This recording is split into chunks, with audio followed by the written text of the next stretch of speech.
Greetings, members, one and all of the Salivation Nation. I've been asked by several members of the community to post my thoughts about what kind of safe should they buy in order to protect their valuables in gold and silver. And, it's a very broad question. It's a great question. We all want to be secure with our precious metals for sure. And the best way to do that, obviously, is to keep them locked up and away from prying hands, so to speak. But there's several things we have to consider before we really discuss about what type of safe to get. And really, that's sort of secondary to what is your purpose and how are you accumulating and preserving your wealth. As you can see here, you have somewhat of a variety of modern precious metal offerings, from the collector type of pieces to straight up bullion for a point, or better bullion, or others pieces that are quite valuable just for their weight alone, and then numismatics as well. And so when you take into account these different types of pieces, and the space they take up, that is the most important thing when you're considering how to protect these pieces. There are certain types that you may consider more valuable than others, so they may require a different type of storage than other options.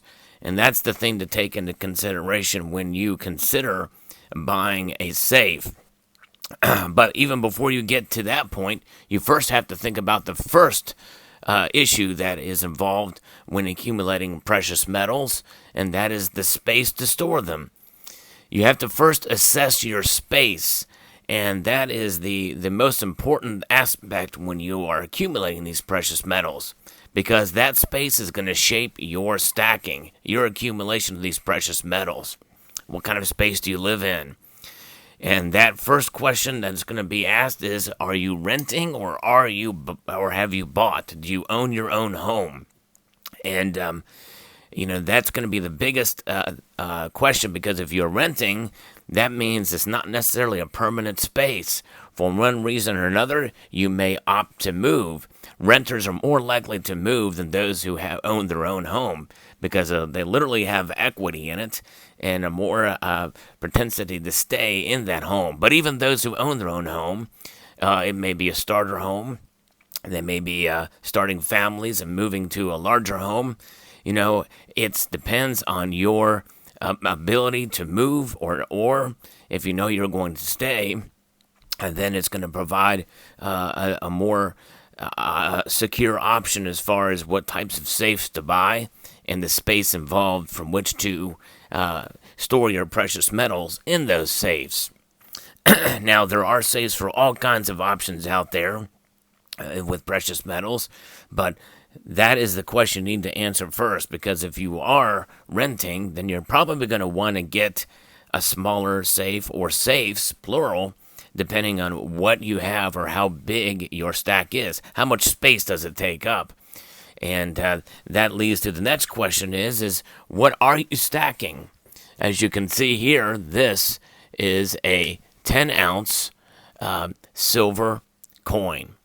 And as you can see, it takes quite a large amount of space, and cost maybe a little bit more than this 10th-ounce gold, but there's a lot less space for a lot greater value in the gold pieces here. This is a 1-ounce gold coin, and it obviously is worth a whole lot more than this 10-ounce silver coin. And so if you are a stacker of silver exclusively, well, you're going to get a less value for the amount of space for what you hold than these gold coins. And so that's the thing to consider. How much silver do you have, and do you have enough space to put it in a safe? And that is really a critical question to answer, because silver can be accumulated for not a lot of money and take up a lot of space, especially if you're collecting pieces that have even things like capsules on them that take up even more space. So there's the question there. If you get a monster box of eagles, that actually takes up a lot of space because you have not only the tubes that enshrine those eagles, but also you have the monster box itself. If you were to get 100-ounce bars, that's probably the most compact way to store silver in 100-ounce bars. But then there are drawbacks with holding 100-ounce bars as well. With gold, it's a little bit easier because it takes up less space and you get more value for the space that it takes up. But you may have a combination of both. But regardless, you have to think about how much physical space does your gold and silver stack take up, and how can you distribute that to a safe or a series of safes if need be, especially if you are in a temporary place, because you want to find something that you can take with you relatively easy and doesn't require special moving or materials to transfer that safe into a more permanent location. Now, if you own your home and you have a fair amount of space, that makes things a lot easier.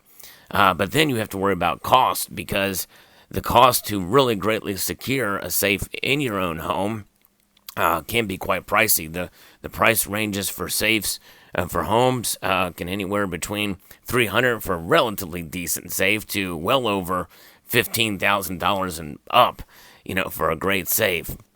And so you have to assess what you want to put in that safe, what are the most valuable of your precious metals, and because more than likely, if you're accumulating any amount, you may not be able to put all of your stack in that one safe, so you may need to have other safes.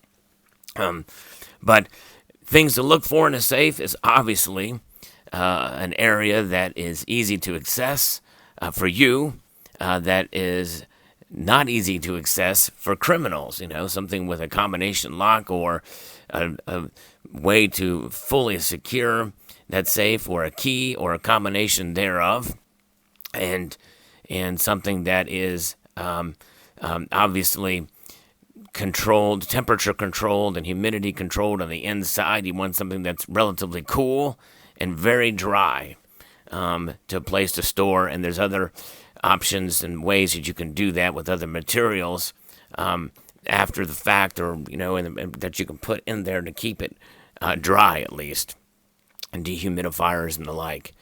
And that's something to certainly consider.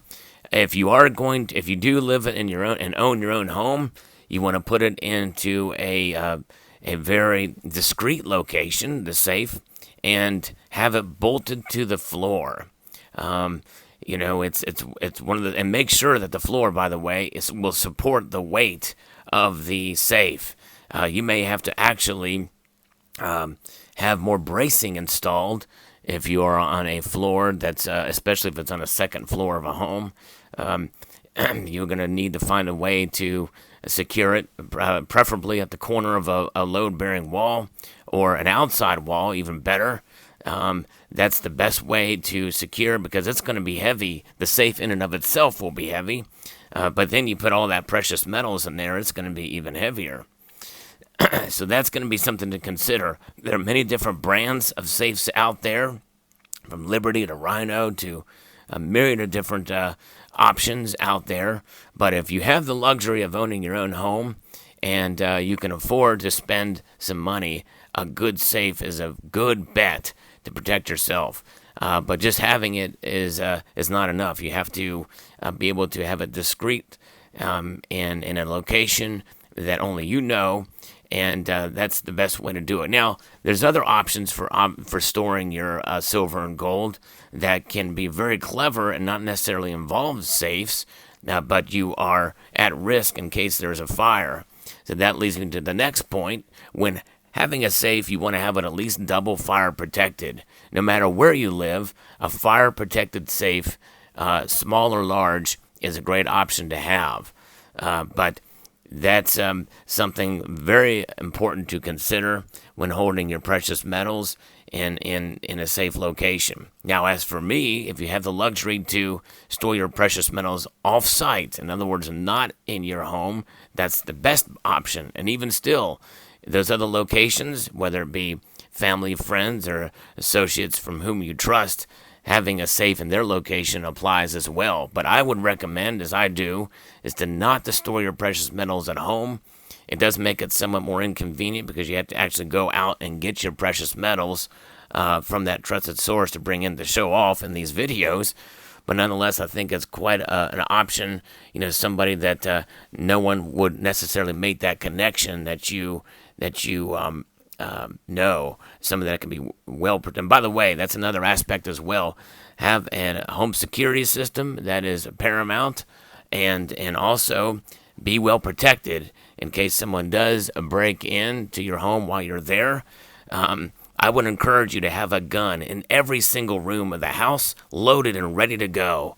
That is going to be the best way to protect you. That way you can have it easily and accessible on hand, ready to go in case of emergency. So that if somebody does enter the home, they will not leave because they know their intentions are more than likely nefarious and wanting to either harm you and or take your possessions. So that is the best way. And I think that's probably the best answer I can give without actually getting into the minutia of the different types of safes out there. There's so many different styles and brands. But if you keep those basic things in mind that I talked about in this video, I think you'll be better off, and then you can do your own research from there. So I hope this video helped. I'd like to extend a multitude of gratitude to you all for watching and encourage you to please rate, share, comment, and subscribe.